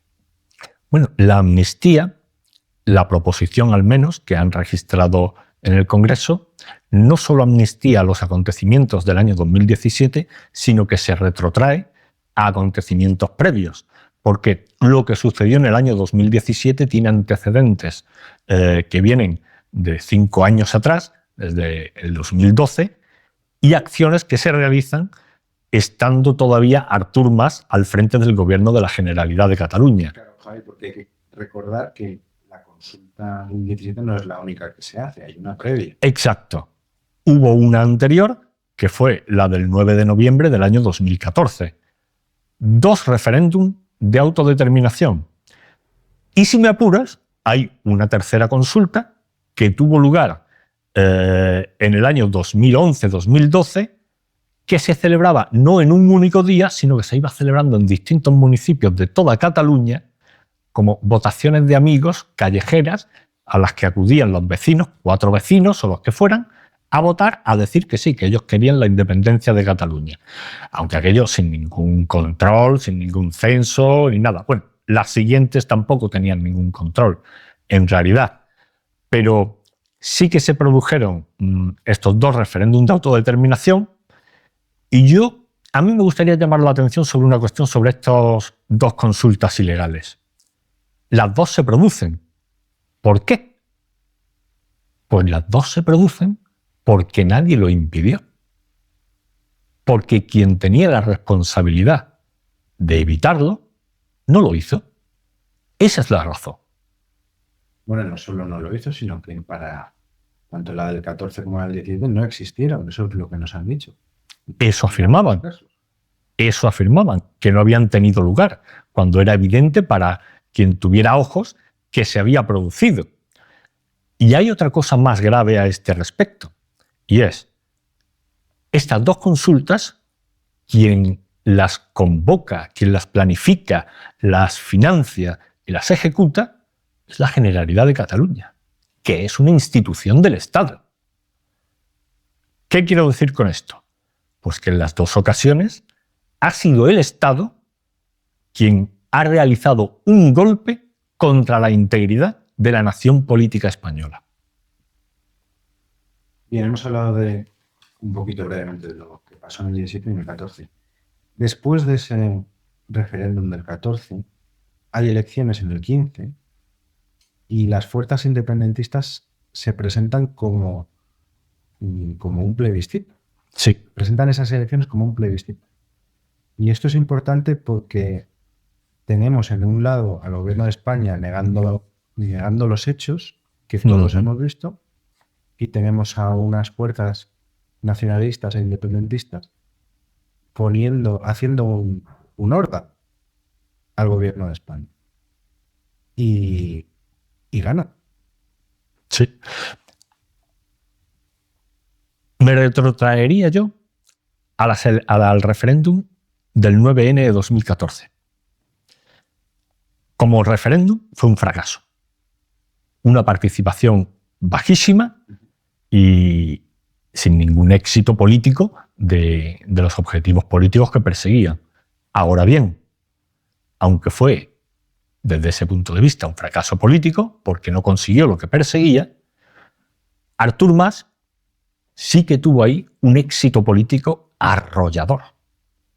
Se fortaleció a sí mismo su posición dentro de su partido, se fortaleció frente a su principal adversario, que era Esquerra Republicana de Cataluña, y se fortaleció ante toda la grey separatista catalana. Eso fue lo que le permitió a Artur Mas, unos días después de celebrar el referéndum, reclamar lo que acabas de comentar, de describir como unas elecciones plebiscitarias en las que hubiera un único punto en el programa electoral que fuera interpretado cada voto como un sí a la independencia y que tanto Convergencia y Unió como Esquerra Republicana concurrieran a esas elecciones en una lista única, para así darle ese carácter plebiscitario. Todo esto lo hizo público Artur Mas unos días después del referéndum. Y mientras Artur Mas estaba en esto, en una visita que se produjo en esos días a la fábrica de SEAT en Martorell, el rey de España le hizo de chofer con una sonrisa a Artur Mas, mientras Artur Mas planeaba la liquidación de la nación política española.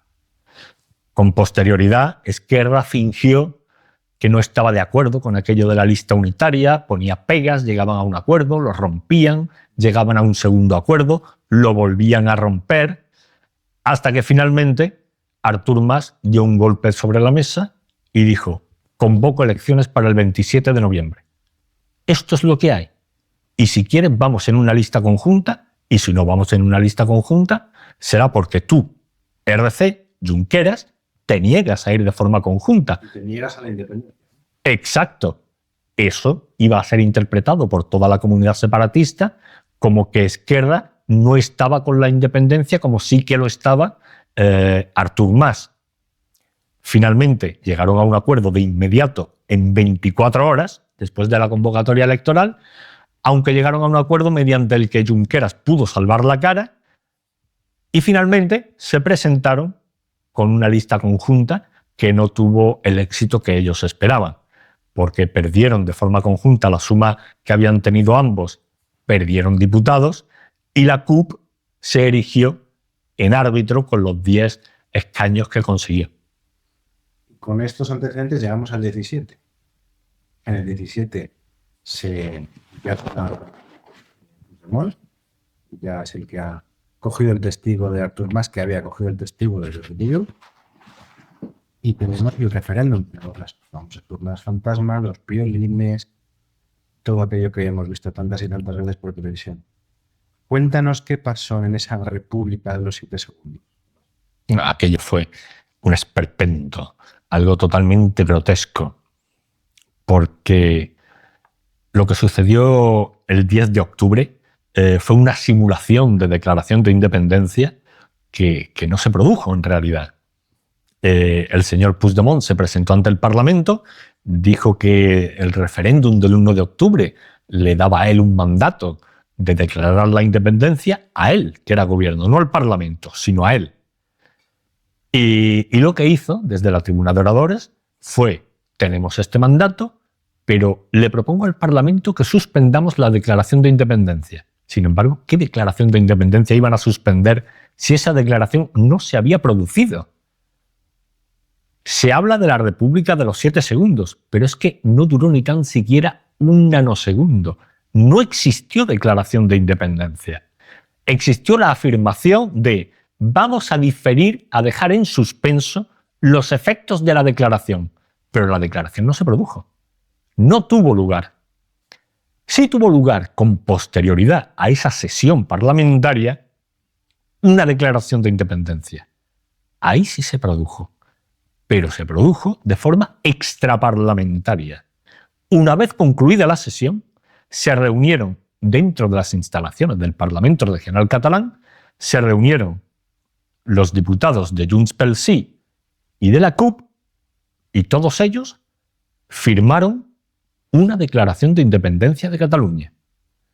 Pero simplemente escenificaron que lo firmaron de forma real, el documento, pero al día siguiente todos fingieron que no lo habían firmado y que ese documento no existía. Nadie dijo ni una palabra más al respecto. Ni una. Nadie realizó una sola acción para sostener esa declaración de independencia que se había producido fuera del Parlamento, en las instalaciones del Parlamento, pero fuera de la Cámara Parlamentaria. ¿Y cómo interpretas tú, Javier, este esperpento? ¿Qué es lo que querían conseguir si estamos viendo que lo escenificaron, hicieron como que no lo habían hecho? ¿Qué es lo que querían conseguir? Todo era una farsa que se les fue de las manos. Todo fue una farsa colosal. La comenzó Artur Mas para tapar la corrupción. Una corrupción sistémica que se había producido en la Generalidad de Cataluña, que había explotado y había extraído la riqueza de los ciudadanos catalanes durante décadas, y cuando empezaron a aflorar las pruebas de esta corrupción sistémica, empezaban los procedimientos judiciales, empezaban las diligencias, a llamar a testigos y ya se veían ante el juez y sentados en el banquillo, dijeron: no, esto hay que darle una solución. Y al mismo tiempo, en paralelo, la crisis económica que se declaró en el año 2008 y que estaba haciendo estragos. Cataluña, en el año 2012, creo recordar, se declaró en bancarrota. No era capaz de hacer frente a 5.000 millones de pago de deuda que tenía que realizar antes de que acabara aquel año.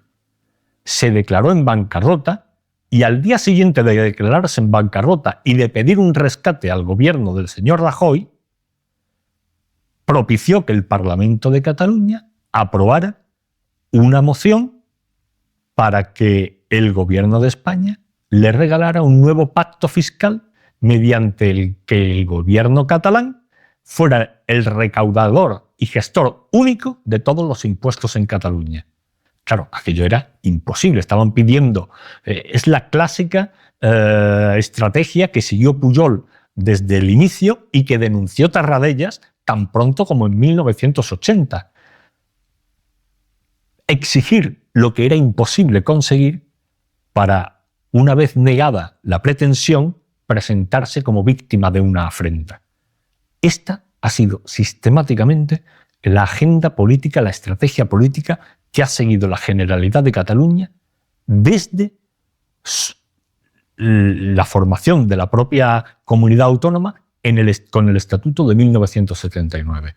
Y este afloramiento de casos de corrupción, que ya empezaron con Jordi Pujol, como hemos dicho antes, que siguen con Artur Mas, que dan incluso la cara en el propio Parlamento catalán, ¿tiene algo que ver con esa pretensión de crear un poder judicial externo al poder judicial del Estado? Claro. Por eso querían ellos, en el año 2006, tener un poder judicial propio, para controlar a los jueces y robar a mansalva, sin tener que darle cuentas a nadie. Si ellos querían un Estado para repartirse el botín. En esa declaración de independencia extraparlamentaria que firmaron una vez concluida la sesión del 10 de octubre de 2017, uno de los puntos que establecían era que una vez iniciada, una vez hecha real esta independencia, pues que el gobierno de la Generalidad hablaría con el de España para establecer el reparto de activos y pasivos. La pasta. El hecho diferencial era la pasta. Lo que querían era pasta, dinero, quedarse con los recursos y repartirse el botín de un nuevo Estado sin tener que dar cuenta a ningún estamento judicial. Claro, es especialmente doloroso pensar en tantos millones de personas, aunque hemos hablado de cómo con su Plan 2000 Jordi Pujol controla o pretende controlar y consigue controlar prácticamente todos los ámbitos de una sociedad. Y muchas de esas personas que nacen, de esas generaciones que nacen de ese Plan 2000, son personas completamente convencidas de lo que piensan, de lo que hacen, de lo que les han dicho. Y estamos viendo cómo todo es de parte de las fuerzas nacionalistas. Mi impresión es que todo es una huida hacia adelante para repartirse el botín de una región de las más ricas de España. Sin embargo, hay muchos millones de personas en Cataluña engañados con esto. Piensan que su lucha es una lucha histórica de siglos. Viven en una ficción. Viven en un mundo que no ha existido nunca. Existe una institución adscrita al gobierno de la Generalidad de Cataluña que realiza estadísticas. Creo recordar que es el barómetro de la Generalidad de Cataluña o barómetro de Cataluña. Algo así es su nombre, no recuerdo exactamente cuál es su nombre. Bien, pues en la oleada estadística que hizo pública en octubre de 2017, estudiaba en uno de sus apartados, era un estudio sociológico completo, y uno de los apartados pues estudiaba la cuestión del independentismo en Cataluña. Muy bien. Había un punto muy interesante que era el que analizaba el nivel de instrucción académica en comparación con la adscripción a las tesis separatistas. Muy bien. Cuanto más bajo era el nivel académico, más contrarios eran al separatismo. Cuanto más alto era el nivel académico, más cerca del separatismo estaban. Hasta tal punto que las personas encuestadas que se declaraban analfabetos o sin ninguna formación o con apenas formación académica, con tan solo los 5 primeros años de escolarización, estos últimos no llegaban ni al 20%. Y entre los analfabetos, que la población analfabeta hoy día es algo prácticamente inexistente, pues entre los que se declaraban analfabetos o que apenas sabían leer y escribir, su adscripción al separatismo no llegaba ni al 9%. Sin embargo, los titulados universitarios, todos ellos, en más de un 60% eran favorables al separatismo. Claro, estas cifras las coge la Generalidad y dice, construye un relato. ¿Qué relato? Ah, mirad, cuantos más formados estamos académicamente, más nos damos cuenta de que el separatismo, la separación, la secesión de España es la solución y de que España es el problema.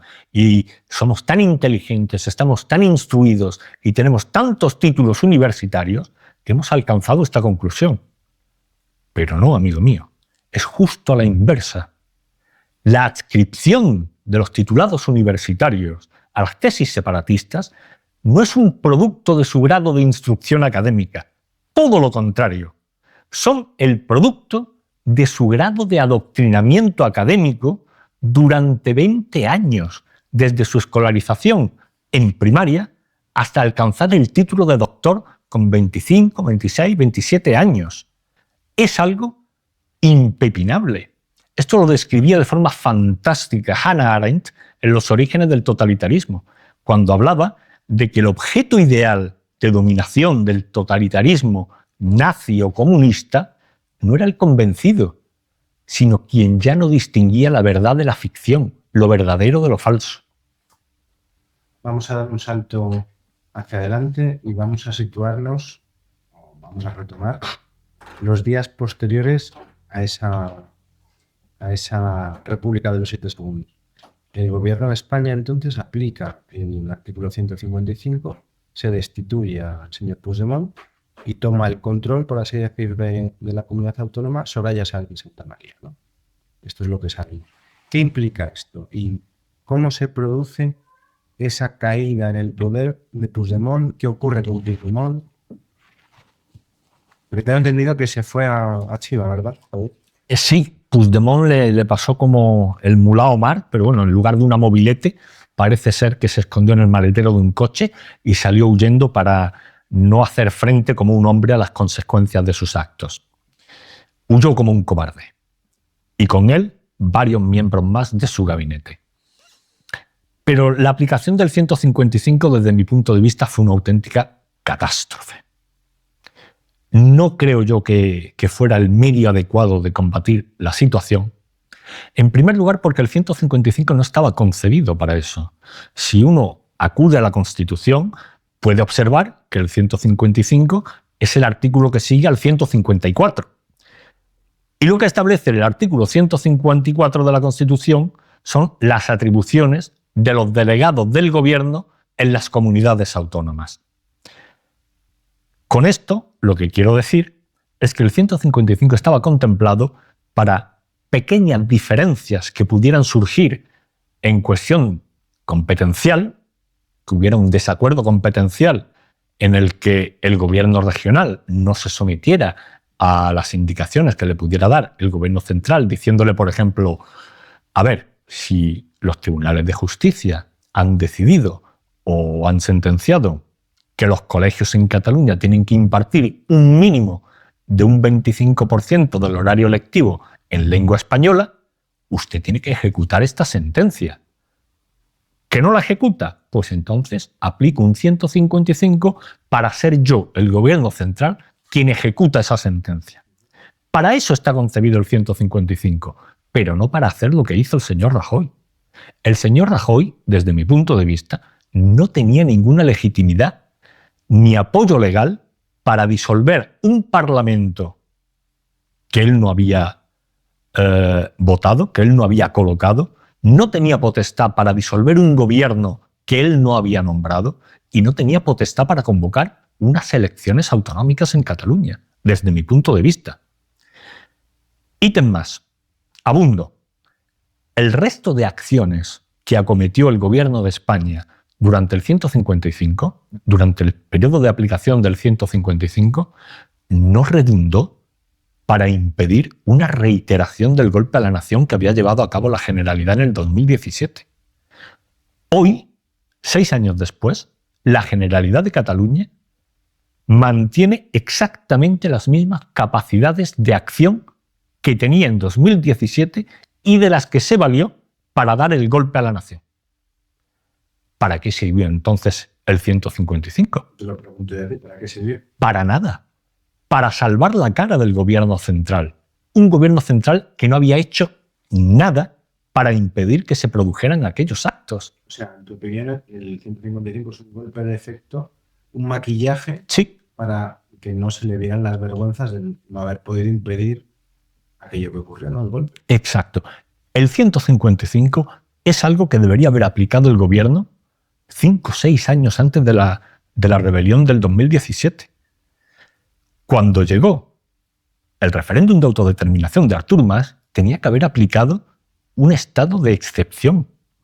Cuando llegó el referéndum del 1 de octubre del 17, eso era para haber aplicado otro estado de excepción. Cuando llegaron a pretender que declaraban, aunque no lo hicieran en realidad, pero cuando hicieron el teatro de declarar la independencia de Cataluña, eso ya prácticamente era para declarar el estado de sitio. Eso es inadmisible, intolerable. Pero el gobierno de España dejaba hacer, no se oponía. Hasta tal punto dejaba hacer y no se oponía que el rey tuvo que aparecer en televisión para llamarle la atención a los 3 poderes del Estado y decirles, señores, que el mantenimiento del orden constitucional y del resto del ordenamiento jurídico es responsabilidad de ustedes 3 poderes del Estado.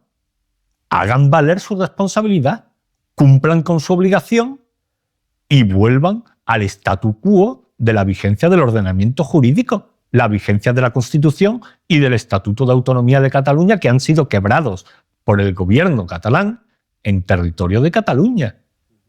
Ese llamamiento que hizo el rey se vio obligado a hacerlo porque el gobierno no hacía nada al respecto. El poder legislativo no hacía nada para impedirlo. Ese es el significado íntimo del mensaje del rey. Aunque al parecer los grandes medios de comunicación no acaban de enterarse de qué era lo que decía el rey en su mensaje, porque lo único que interpretan es que el rey hizo un llamamiento a la unidad y que con eso fue suficiente. No, el rey lo que hizo es llamar al orden a los poderes del Estado y reprocharles en público que no estaban cumpliendo con su obligación. Puigdemont huye a Bruselas, a Bélgica, mejor dicho, a Waterloo. Se tira ahí una buena temporada, de hecho sigue ahí. Pero en el año siguiente, en 2018, llega Torra. ¿Y qué pasa cuando llega Torra? ¿Qué cambia si la Generalidad mantiene los mismos mecanismos que tenía en el 2017, las mismas potestades, el mismo poder? ¿Qué es lo que cambia cuando llega Torra? Pues hay un cambio muy importante cuando llega Torra. Porque cuando llega Torra está en vigor la aplicación del artículo 155. Y deja de estar aplicado el artículo 155 con Torra en un contexto completamente distinto al periodo de aplicación del 155. El 155 deja de ser aplicado en Cataluña cuando el señor Torra formó gobierno, un nuevo gobierno de la Generalidad. Así estaba establecido en las acciones del acuerdo de gobierno de Rajoy, mediante las que se realizaron acciones al amparo del 155. Esas mismas acciones establecían el día que se forme nuevo gobierno en la Generalidad de Cataluña, dejará de estar en vigor la aplicación del 155 y de las medidas adoptadas a su amparo. Muy bien, pues el día que formó gobierno el señor Torra y dejó de estar en vigor el 155 fue el mismo día que el rey firmó el Real Decreto que nombraba presidente del gobierno a Pedro Sánchez. Hasta ese punto habían cambiado las cosas. El fin del 155 fue al mismo tiempo la llegada de Pedro Sánchez. Alguien podría decir si hay o no ahí detrás una intencionalidad o si es tan solo una casualidad. Bueno, lo dejaremos para que lo piensen los oyentes lo que quieran. Vamos llegando ya al año 2019 cuando se producen los juicios del golpe de Estado. Y en los juicios ocurre algo curioso, y es que no se toma en consideración lo que parecía claro, que era juzgarles por sedición. Perdón, Por rebelión. por rebelión, se les juzga por sedición. Sí. Esto llama la atención. Llama la atención de la misma manera, a mí por lo menos, que me ha llamado la atención cuando has comentado que 155 no era el instrumento que habría que haber aplicado para esas circunstancias. Parece claro, sensorial jurista, que lo que se produce es una rebelión de una parte del Estado. Sin embargo, no se contempla eso y se les juzga por sedición. Luego hablaremos de lo que pasa con el delito de sedición, que luego también hay que meterla. Pero esto a ti te llama la atención y ¿por qué crees que ocurre? Bueno, cuando tiene lugar el juicio oral en la Sala Segunda de lo Penal del Tribunal Supremo, esto tiene lugar después de todo el proceso de instrucción que había llevado a cabo previamente el magistrado Pablo Llarena. Cuando Pablo Llarena termina la instrucción y dicta auto de apertura judicial, su calificación jurídica de los hechos es de una rebelión. En su escrito final del proceso de instrucción, la Fiscalía también realiza, si no recuerdo mal, una calificación de rebelión. Es decir, cuando comienza el juicio oral, las vistas del juicio oral de este proceso, todos los acusados mantienen la calificación de estar procesados bajo la calificación jurídica de rebelión. No es hasta la sentencia de octubre del año 2019 cuando de repente lo que durante meses todos habíamos pensado que era una rebelión, yo lo sigo pensando, aún hoy, yo no soy jurista, pero lo sigo pensando, de repente cambió a sedición en la sentencia. Pero no porque, esto quiero recalcarlo, no porque nosotros pensáramos que los hechos se adecuaban más a ese tipo penal, sino porque ya había una calificación hecha por el juez instructor y por la Fiscalía. Exacto.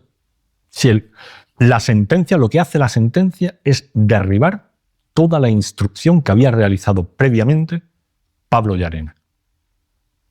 Hay una serie de personas que entran en prisión por estos hechos, salen al poco tiempo, se producen indultos y ahora se promete la amnistía de todos, no solo de esos hechos, sino como hemos dicho antes, desde 2014, ¿no? Hemos dicho 2012. Desde 2012 creo que prevé la proposición. Aquellos actos que fueran encaminados a la persecución de la independencia de Cataluña quedan amnistiados, ¿no? O sea, no se aclara.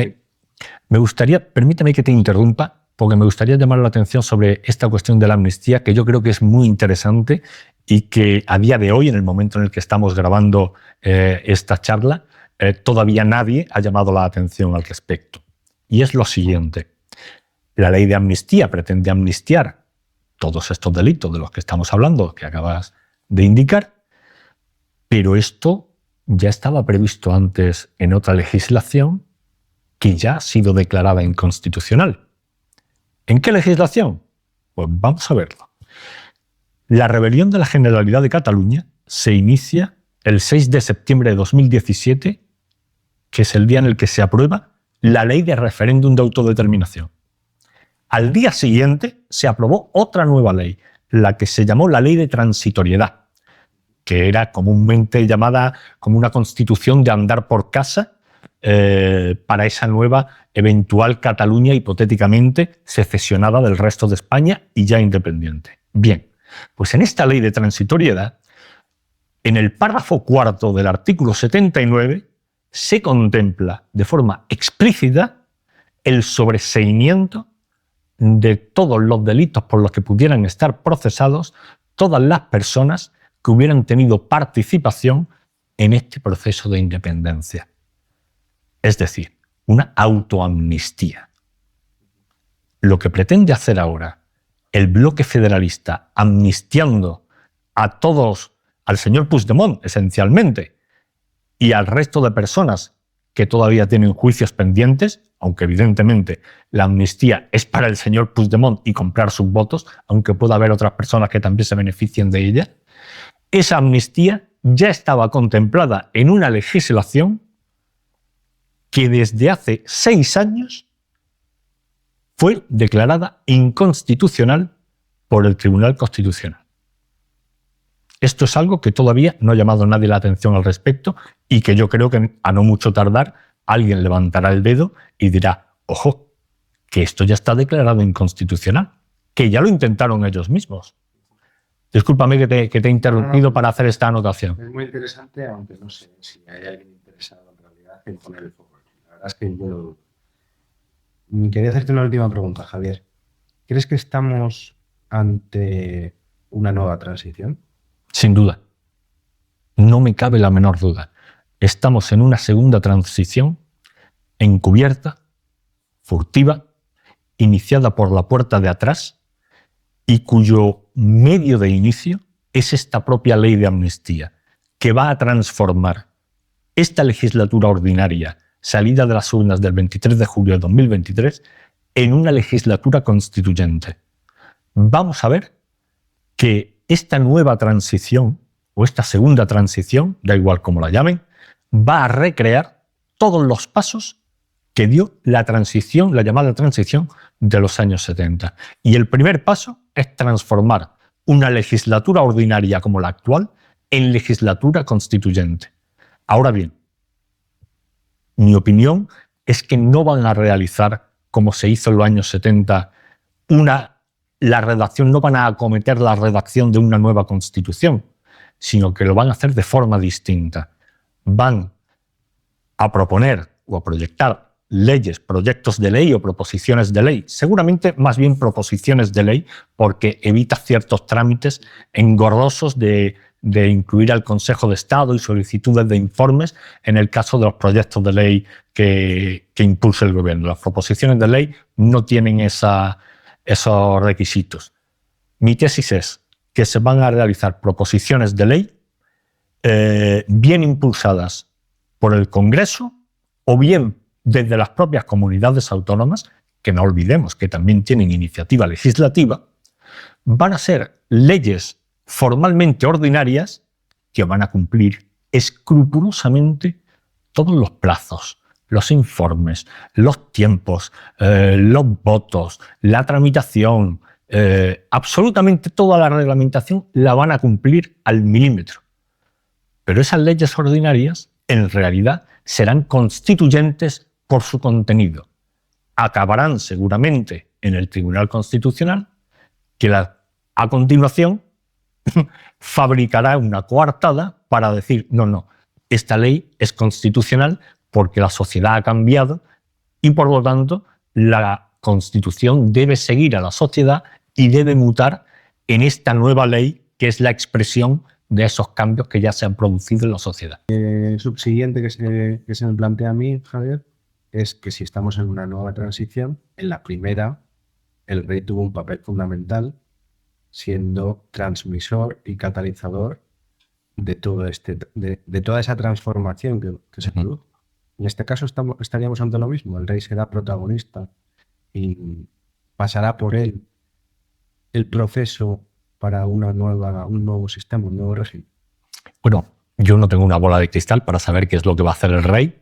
Me gustaría pensar que el rey se va a atener a su principal cometido, que es el de garantizar la unidad de la nación política española, pero mucho me temo que el rey simplemente se va a limitar a firmar cualquier cosa que le pongan por delante.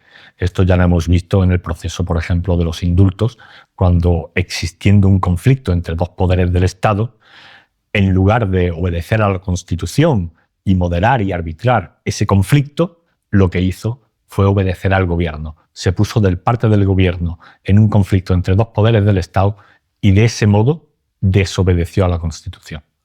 Yo creo que es muy posible que vuelva a repetir esta conducta y que esté dispuesto a firmar lo que le pongan delante. Ojalá me equivoque.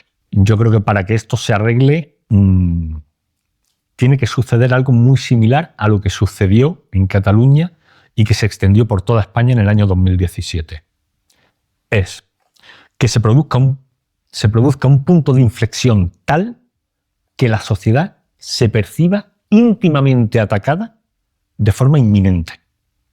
Que eso provoque en la sociedad una reacción. Que esa reacción tenga tal fuerza y tal energía que provoque que una inteligencia política y oportunista se ponga al frente de esa reacción, la aproveche y diga, aquí solo hay dos opciones, o España o el 78. Quien se ponga del lado del 78 va a continuar en la senda por la que vamos, pero esta senda es insostenible indefinidamente. Esto no se va a sostener indefinidamente. El 78 está muerto ya. Esta segunda transición va a producir un nuevo 78, pero este nuevo 78 no va a tener otras 4 décadas o 5 décadas de vida. En primer lugar, porque depende económicamente del dinero que son numeritos en pantallas de ordenador que le transfiere el Banco Central Europeo. Lo que necesitamos, sintetizando, es que las cosas se pongan muy difíciles para que se produzca una reacción popular que sea la que impulse a una vanguardia política a abanderar esa reacción popular que haga frente al 78 y garantice la unidad de España para a continuación acometer un proceso constituyente. Alguien podrá decir, un proceso constituyente en la actualidad con el PSOE controlándolo todo es una locura. Lo que va a salir es lo que interesa al PSOE. Ahora bien, eso es ahora. Pero si se produce ese momento de inflexión en el que hay una reacción popular tan fuerte y con tal energía que produce una vanguardia política o que impulsa a que una vanguardia, o que un actor político o un número de actores políticos ya existentes se erijan en esa vanguardia política, pues entonces sí que podríamos llegar a decir que empezamos a contar con una hegemonía cultural suficiente para hacer frente a la que hasta ahora ha tenido el PSOE y llegar a tener éxito en crear un nuevo Estado, una nueva Constitución que separe de forma real los poderes y en el que todos los españoles seamos iguales ante la ley y en el que existan distintas opciones políticas, por supuesto, pero que ninguna de ellas tengan capacidad de volver a amenazar la integridad de la nación política española. Catarsis. Muy bien. Nos gusta. Ahora ya sí, despide y vámonos a cenar, ¿no? Vamos a cenar. Vámonos a cenar, chicos.